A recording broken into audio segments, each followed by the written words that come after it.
Évangile de Jésus-Christ selon saint Jean. Gloire à toi, Seigneur.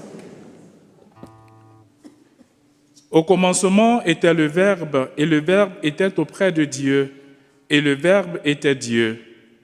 Il était au commencement auprès de Dieu. C'est par lui que tout est venu à l'existence, et rien de ce qui s'est fait ne s'est fait sans lui. En lui était la vie, et la vie était la lumière des hommes. La lumière brille dans les ténèbres, et les ténèbres ne l'ont pas arrêté. Il eut un homme envoyé par Dieu, son nom était Jean. Il est venu comme témoin pour rendre témoignage à la lumière, afin que tous croient par lui. Cet homme n'était pas la lumière, mais il était là pour rendre témoignage à la lumière. Le Verbe était la vraie lumière qui éclaire tout homme en venant dans le monde. Il était dans le monde, et le monde était venu par lui à l'existence, mais le monde ne l'a pas reconnu. Il est venu chez lui, et les siens ne l'ont pas reçu. Mais à tous ceux qui l'ont reçu, il a donné de pouvoir devenir enfants de Dieu, eux qui croient en son nom. Ils ne sont pas nés du sang, ni d'une volonté charnelle, ni d'une volonté d'homme. Ils sont nés de Dieu. Et le Verbe s'est fait chair, et il a habité parmi nous, et nous avons vu sa gloire, la gloire qui tient de son Père comme Fils unique, plein de grâce et de vérité. Jean le Baptiste lui rend témoignage en proclamant « C'est de lui que j'ai dit, celui qui vient derrière moi est passé devant moi, car avant moi il était. » Tous, nous avons eu part à sa plénitude. Nous avons reçu grâce après grâce, car la loi fut donnée par Moïse, la grâce et la vérité sont venues par Jésus-Christ. Dieu, personne ne l'a jamais vu. Le Fils unique, lui qui est Dieu, lui qui est dans le sein du Père, c'est lui qui l'a fait connaître. Acclamons la parole de Dieu.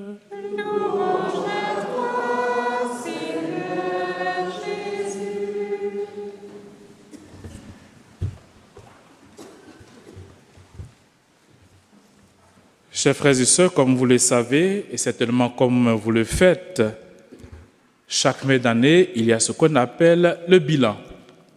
Faire le bilan, et ceux qui travaillent dans les entreprises, dans les sociétés, les comptables, savent que c'est un peu difficile, parce qu'il faut faire le bilan et voir qu'est-ce qu'on a gagné, qu'est-ce qu'on a perdu, quels sont les projets pour l'année à venir, qu'est-ce qu'il faut faire, le marketing, le management, il faut avoir plein de projets dans la tête. Alors nous aussi, nous allons faire notre projet. Nous allons faire nous aussi notre bilan et nous allons examiner à la loupe avec le Seigneur qu'est-ce qui a marché et qu'est-ce qui n'a pas marché. Et c'est sûr et certain que dans notre bilan de fin d'année, chers amis, nous allons trouver des contradictions. Ça, c'est sûr et certain. Nous allons trouver certainement qu'il y a des choses qui ont bien marché. Il y a eu de la fête, il y a eu des anniversaires, mariage, ceci et cela. Oui, ça c'est l'autre côté. Et de l'autre côté aussi, nous allons voir qu'il y a eu quelques désespoirs. Nous allons constater qu'il y a eu quelques amertumes, qu'il y a eu quelques tristesses, qu'il y a eu quelques décès dans nos familles, qu'il y a eu des relations qui ont connu des ruptures. Bref, il y aura des contradictions, il y aura pas mal de choses à examiner. Alors, chers amis, chers frères et sœurs, je voudrais tout simplement que nous puissions nous laisser conduire par la grâce de Dieu à travers un mot, un seul mot, pour vivre cette nouvelle année qui arrive. C'est le mot « accueillir ». Accueillir tout comme don de Dieu. La vie est un don de Dieu. La vie est sacrée. Et tout ce qui nous arrive de la part de Dieu est un don. Que ce soit d'un côté positif ou de l'autre côté négatif, mais tout est grâce, comme dit Sainte Thérèse de l'Enfant Jésus. Tout est grâce. Alors, chers amis, laissons-nous conduire par le Seigneur. Laissons-nous accompagner par le Seigneur. Il vient dans notre humanité. Il est déjà là. Il est venu. Il a construit sa case à côté de notre case. Il est descendu du ciel pour vivre avec nous, demeurer avec nous, partager notre quotidien. C'est sa mission. Alors tout simplement, laissons-nous accueillir. Il a vécu la même chose. Vous savez, avant l'arrivée du Christ, les prophètes l'avaient annoncé. Le Messie doit arriver, mais personne ne l'a écouté. Certains ont cru, d'autres pas, évidemment. Et quand Marie devait mettre au monde son fils, elle est allée dans un endroit. Ah, on ne peut pas vous accueillir ici. Désolé, il n'y a pas de place pour vous ici. Allez-y ailleurs. Ils ont été rejetés. Et Jésus a commencé à prêcher.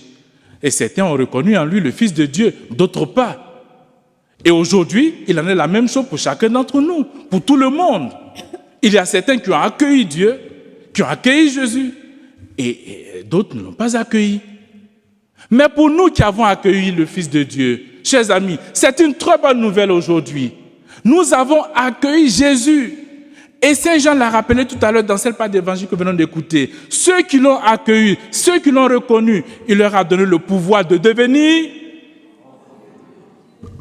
Que c'est beau! Oh, vous imaginez, vous et moi, chers amis, nous sommes enfants de Dieu. Nous ne sommes pas seulement enfants de M. Dupont, enfants de M. et Mme Lefebvre, de M. et Mme Bernard. Nous sommes enfants de Dieu. C'est pas beau ça? Oh, c'est beau, c'est merveilleux. Oui, nous avons accueilli le Fils de Dieu. Et aujourd'hui, Dieu change notre carte d'identité, notre passeport.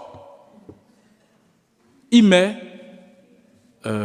Marie, enfant de Dieu. C'est beau. Et quand tu vas arriver à la police, mais c'est quel nom ça? Tu dis oui, je suis enfant de Dieu. Les policiers vont te regarder comme ça, mais elle sort d'où? Comme prénom, enfant de Dieu. Oui, nous sommes enfants de Dieu, chers amis, parce que nous avons accueilli le Seigneur dans notre vie. Alors, nous l'avons accueilli, il faut se laisser conduire. Dieu, il est notre Père. Il nous aime tellement. Et en retour, il a besoin que nous, les enfants, nous puissions avoir aussi de l'amour. Parce que c'est ça l'amour. L'amour, ce n'est pas seulement dans un sens, mais c'est dans l'autre sens, ça va et ça vient.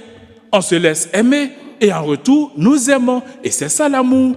Alors si Dieu nous a tellement aimés en nous envoyant son Fils unique, nous aussi en retour, respect et amour.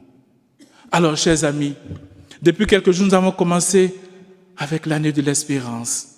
Et je nous demande tout simplement d'ouvrir notre cœur pour accueillir cette espérance, pour accueillir la joie de Dieu, la gloire éternelle de Dieu. Laissons-nous conduire par le Fils de Dieu qui vient établir sa demeure à notre côté. Ouvrons notre cœur et accueillons humblement et dans la simplicité d'enfants de Dieu cette nouvelle année. Quelques instants.